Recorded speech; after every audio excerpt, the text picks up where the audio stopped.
कृष्ण प्रेम धारा ट्रस्ट प्रस्तुत करते हैं कार्यक्रम समर्पण।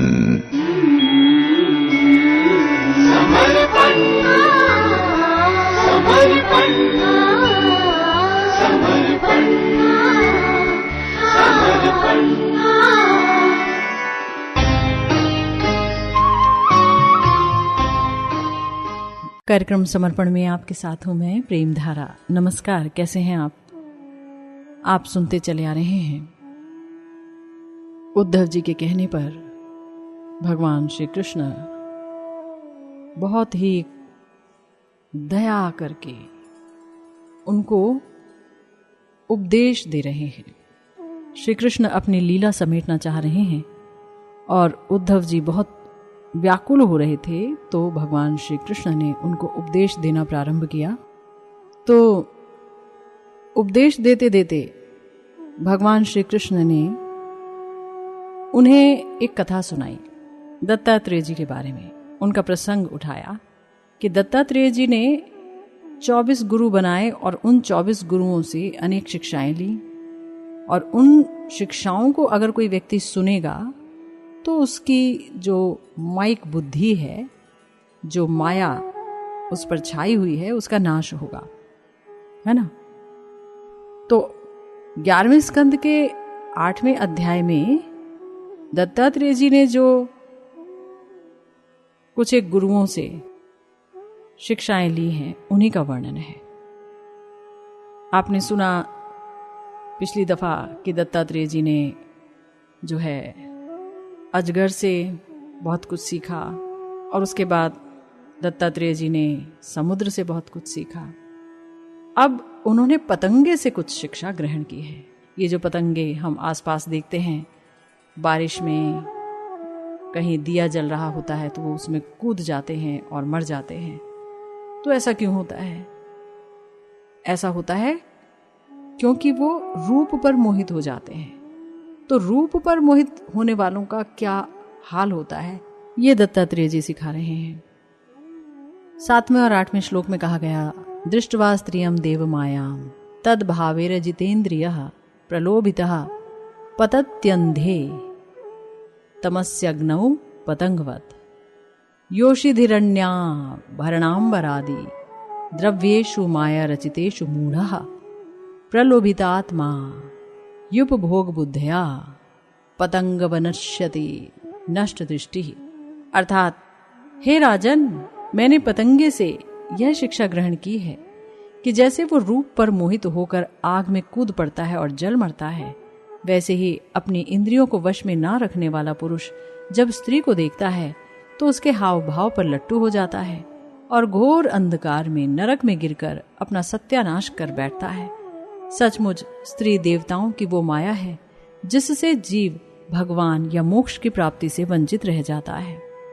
जो मूर्ख कामनी, कंचन, गहने, कपड़े आदि नाशवान माइक पदार्थों में फंसा हुआ है और जिसकी संपूर्ण चित्तवृत्ति उनके उपभोग के लिए ही लालायित है, वह अपनी विवेक बुद्धि खोकर पतंगे के समान ही नष्ट हो जाता है। देखिए कितनी बड़ी शिक्षा यहाँ पर ग्रहण कर रहे हैं और हमें बता रहे हैं दत्तात्रेय जी। पतंगे की जो खासियत है वो यही है कि वो रूप को देखता है तो अपने को काबू में नहीं रख पाता है, वो कुछ सोच नहीं पाता है, और अग्नि के रूप को देख करके वो इतना मोहित हो जाता है कि उसकी तरफ दौड़ता है और उसी में कूद जाता है और जल मरता है। इसी तरह ये मनुष्य जीवन ये बहुत बहुत इम्पोर्टेंट है, बहुत ज्यादा। लेकिन अगर कोई व्यक्ति इस मनुष्य जीवन में अपनी इंद्रियों को कंट्रोल में ना रखकर, वश में ना रखकर उन्हें खुला छोड़ दे और इंद्रियों के वशीभूत हो जाए, तो ऐसा व्यक्ति घोर अंधकार में गिर जाता है ना। यहां पर बताया कि ऐसा व्यक्ति जब स्त्री को देखता है तो उसके हाव भाव पर लट्टू हो जाता है और अपना सत्यानाश कर लेता है, वो भगवान की प्राप्ति से वंचित रह जाता है। तो यहां ये बात क्यों कही गई? देखिए, हम कई बार जब अखबार पढ़ते हैं, समाचार देखते हैं, तो हम क्या देखते हैं? हम देखते हैं कि आज जो समाज है ना, वो बहुत भयंकर दिशा की तरफ चल रहा है। चाहे कोई इंटरनेट के माध्यम से, चाहे कोई फिल्मों के माध्यम से, सीरियल्स के माध्यम से, हर कोई जो है, तकरीबन 95% लोग ऐसे हैं जो गलत दिशा में जा रहे हैं। आप सबके हाथों में देखिए मोबाइल्स पकड़े रहते हैं और उसमें क्या देखते हैं वो? अश्लील फिल्में, अश्लील नाच गान, और देखा जाए तो मनोरंजन के नाम पर आजकल यही परोसा जा रहा है। छोटे छोटे बच्चे भी यही देख रहे होते हैं। उन्हें समझ नहीं होती है, लेकिन देखते देखते उनकी समझ डेवलप कर जाती है। वो अपना इनोसेंस, अपना बचपन, अपनी मासूमियत खो बैठते हैं। और तो और डिस्कशन का, चर्चा का भी विषय स्त्रियां ही होती हैं। और तो और समाचार पत्रों में भी यही छपा रहता है। अगर कोई टेलीविजन पे न्यूज़ देखने बैठे तो वो कितनी चीज़ों को देखता है जिसका कोई ठिकाना नहीं। यहाँ तक कि बच्चे अगर कार्टून फिल्म्स देखते हैं या कार्टून चैनल्स को देखते हैं तो वहाँ पर कितने ऐसे विज्ञापन आते हैं कि जो बहुत ही अश्लील होते हैं। तो देखा जाए आज समाज में ये चीज़ बहुत ज़्यादा फैल गई है। आज एक स्त्री को, जो कि पहले गार्गी, मैत्री की तरह विद्वान होती थीं, उनका सम्मान किया जाता था, और आज भी शायद सम्मान किया जाता हो, लेकिन अंदर ही अंदर बहुत तुच्छ दृष्टि आ गई है। और वो इसीलिए आ गई है क्योंकि उनको बहुत गलत तरीके से पेश किया जाता है, बहुत ही गलत तरीके से। और आज की तारीख में किसी स्त्री को माता के समान समझना या बहन के समान समझना, ये तो शायद ही कोई दुर्लभ व्यक्ति, कोई व्यक्ति करता हो जिसके संस्कार बड़े पुष्ट, बहुत पक्के हों। लेकिन अब बहुत मुश्किल है ऐसे लोगों को पाना। उन्हें ये समझ नहीं आता है कि ये जो मनुष्य योनि है, ये मनुष्य योनि इस चीज के लिए नहीं मिली है। मिली है अपनी पवित्रता को बरकरार रखते हुए, शास्त्रों की शरण लेके, भगवान की शरण लेकर के भजन करने के लिए।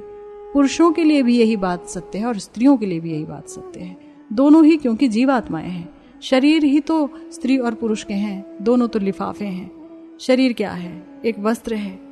वस्त्र को इतनी अहमियत दे दी गई है कि वस्त्र के अंदर रहने वाला व्यक्ति, यानी कि आत्मा, यानी कि मैं और आप, प्यासे रह गए हैं। और इतना इम्पोर्टेंट हमें मानव शरीर मिला है मात्र भजन करने के लिए, लेकिन हम वो नहीं करते हैं। इसलिए जीव भगवान या मोक्ष की प्राप्ति से वंचित रह जाता है।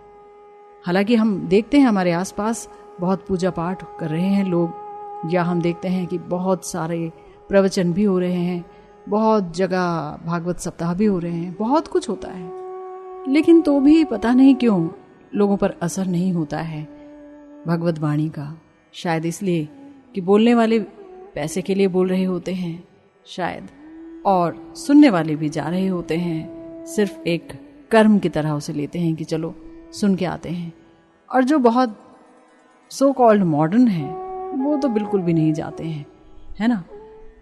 तो आजकल जो समाज में ये जो चीज छाई हुई है बहुत ही भयंकर है, बहुत ही भयंकर है। माता पिता को चाहिए कि वो अपने दोनों बच्चों को, बेटियों को भी और बेटों को भी, अच्छे संस्कार देने का प्रयास करें।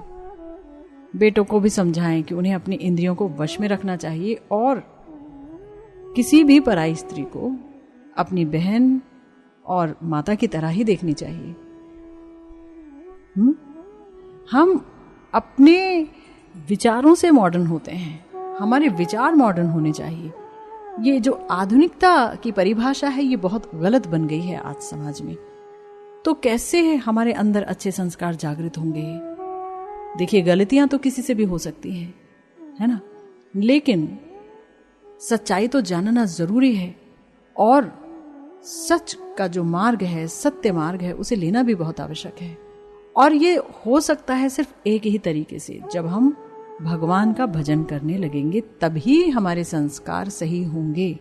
देखिए, हमारे जो आचार्य हैं उन्होंने भी ये बात कही है, विषय गरलमय ताते मानो सुख जाए, सेई सुख दुख करी मानो, गोविंद विषय रस संग करो तार दास, प्रेम भक्ति सत्य करी जानो। याद रखिए, ये जो शरीर का धर्म है ना वो अविद्या है, और आत्मा का धर्म यानी वो धर्म जिससे हम भगवान के दास हो सके वही है विद्या। तो जो विद्या हमें भगवान की तरफ मोड़ती है वो है विद्या, और बाकी सब अविद्या है। और अविद्या को हासिल करने के बाद हम विषय सुख को लेना चाहते हैं। हमारे आचार्यों ने कहा कि ये जो विषय है ना ये विषमय है, मात्र गरल नहीं बोला है ना, गरलमय बोला, यानी विषमय है। मय का अर्थ है कि सब कुछ विषमय है, कहीं भी कोई सुख नहीं है, लेकिन हम उसे सुख मानते हैं। शरीर से अपनी पहचान करते हैं, इसलिए गलत दिशा में मुड़ते हैं, हम उसे सुख समझते हैं। तो हमारे आचार्य कहते हैं भाई उस सुख को दुख करके देखो। अगर गोविंद विषय रस में डूबोगे तभी तुमको आनंद मिलेगा, तभी सुख मिलेगा, सच्चा सुख। वो सुख जो कभी समाप्त नहीं होगा, वो सुख जिसे पाकर के तुम बीमार नहीं होगे, उल्टा तुम्हारा भव रोग समाप्त हो जाएगा। तुम आनंद धाम के पथिक हो जाओगे, तुम आनंद धाम को प्राप्त करोगे, तुम गोविंद रूपी आनंद को प्राप्त कर लोगे। लेकिन वो मिलेगा कैसे? हम तो देखते हैं कि उसके मिलने की कहीं कोई सूरत नजर नहीं आती। तो कहां जाएं कि हमें गोविंद विषय रस मिले? अपने आप क्या गोविंद से प्रेम हो सकता है? तो बोला गया नहीं, संग करो तार दास, उनके भक्तों का संग करो। भक्त संग से ही हमारे जीवन में बदलाव आएगा। ये जो विषय सुख हैं वाकई गरलमय दिखेंगे, और गोविंद विषय रस जब हमें मिलेगा, प्रेम भक्ति जब हमें मिल जाएगी, तब सारी वासनाएं, सारी अशांति, सारी तृष्णाएं समाप्त हो जाएंगी और हृदय आनंद से प्रफुल्लित हो जाएगा। तभी हमारे अंदर इंद्रिय संयम आएगा, तभी हम भगवान का जो रूप गुण, जब इसका माधुर्य का आस्वादन करने लगेंगे, तो हमारे ये जो हमारी देह है, इसकी वास्तविकता हमें पता चलेगी। हमें ये भी पता चलेगा कि ये जो संसार हमें दिख रहा है भागता दौड़ता, ये माया का बहुत बड़ा फंदा है। तो इसीलिए यहाँ पर देखिए बोला गया है कि अगर कोई व्यक्ति इस माया में गिरता है तो वो भगवान की प्राप्ति से वंचित रह जाता है। जबकि याद रखिए 84 लाख योनियों में एक मनुष्य योनि ही है भगवत प्राप्ति के लिए, बाकी योनियां नहीं है, है ना। और अगर हम इस बात को नहीं जानते हैं या नहीं जानना चाहते हैं या नहीं मानना चाहते हैं तो कोई बात नहीं। अगर नहीं मानना चाहते हैं तब भी 84 लाख योनियां रहेंगी, नरक रहेगा ही, है ना, वहां आवागमन रहेगा ही। लेकिन अगर कोई इस बात को मान लेता है और एक बार रुक कर सोचता है कि ये क्या हो रहा है, ये आपाधापी कैसी है, ये कैसी रेस है जहां लोग भागते हैं ग्लैमर के पीछे लेकिन अंदर प्यासे रह जाते हैं और ना जाने क्या क्या कदम उठाते हैं। कितने ही लोग नशे के जाल में फंस जाते हैं, कितने ही लोग मानसिक अवसाद में फंस जाते हैं, डिप्रेस्ड हो जाते हैं, अपने हाथों से अपने जीवन को खत्म कर देते हैं। तो यहाँ बताया गया कि जो लोग कामनी, कंचन, गहने, कपड़े, ऐसे नाशवान चीजों में फंसे हुए हैं और जिनकी संपूर्ण चित्तवृत्ति सिर्फ ये उपभोग करना चाहती हैं, यानी ऐशो आराम चाहती हैं, तो बताया गया कि वो अपनी विवेक बुद्धि खोकर पतंगे के समान नष्ट हो जाता है। पतंगे के समान विवेक बुद्धि खो देता है, नष्ट हो जाता है, जल मरता है, आत्मा समाप्त हो जाती है। तो ये बहुत खतरनाक है। देखिए, स्त्री पुरुष दोनों ही भगवान के बच्चे हैं। मैंने फिर से कहा, ना मैं स्त्रियों के खिलाफ हूं और ना मैं पुरुषों के खिलाफ हूं, दोनों ही भगवान के जन हैं। ये मुझे पता है बहुत अच्छी तरह से, सब भगवान के बच्चे हैं। लेकिन अगर वो बच्चे मनुष्य जन्म पा करके भगवान की ही तरफ नहीं मुड़े और माइक चीजों में फंस के रह गए तो हृदय दुखता है, कष्ट होता है, लगता है हाय हाय हमारी सनातन संस्कृति में कितनी गिरावट आ गई, संस्कृति तो बहुत अच्छी है, लेकिन इसको समझने वाला आज कोई नहीं है।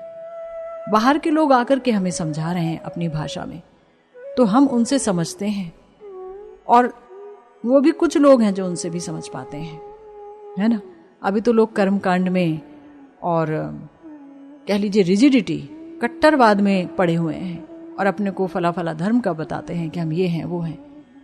ये नहीं है। धर्म होता है भगवान की प्रसन्नता के लिए कार्य करना। धर्म होता है भगवान के दास्य पद को प्राप्त करना, भगवान को समझ पाना, वो है धर्म। और इस धर्म को किसी उपाधि की आवश्यकता नहीं है। ये इंसान मात्र के लिए है, भगवान इंसान मात्र के लिए है।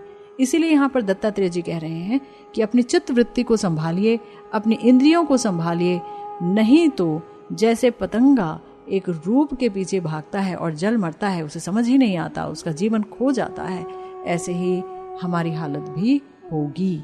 तो हमें सावधान कर रहे हैं दत्तात्रेय जी, याद रखिए।